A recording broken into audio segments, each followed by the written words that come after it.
ulemi ta gjejmë një kandidat që i merë në rundin e parë 80%. Qa po thoni ju është PDK-ja dhe LDK-ja ta propozojnë kandidatin.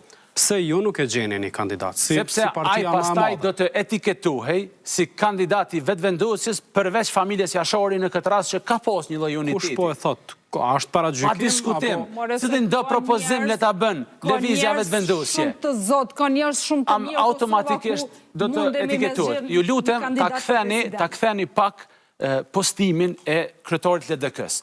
Ai Kate Hallin e ka kush pas ka fitu të vendimi gjykatës kushtetuese. Me njëherë, aty thot që a i rikthen, do më thonë, ky vendim nuk krijon e përsi për askënd. Ky Hallin e ka kush është në përsi. Do më thonë, krejt ajo nënvedia, kur i flet, a hupëm a fitum. Tu nuk është a hupëm a fitum. Tu është Republika e Kosovës që është në pyetje. Alban, nuk ka nevoj me diskutu më dekretin, që ka do të bëjmë matutje.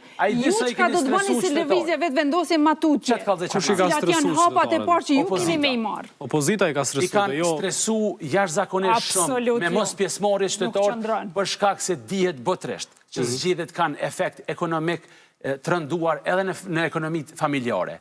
Kriza botërore e naftës, komu reflektu në produktet tjera bazë shportës. Pe keni ju shumë gajle për naftën edhe për shportën edhe për gjitha këto. A di qa është me rëndësi nesër? Nesër është me rëndësi me bo ligjin për çmime tavan. Edhe mos me qunë gjykatë kushtetuese opozita. Mirë, po gjykata kushtetuese të ka vlerësu që është antikushtetuese. Akaja veç sa i ka qu 4 masa. Mos ta lojmë çmimin e produkteve bazë me shku në ndesh me fjalët e tua.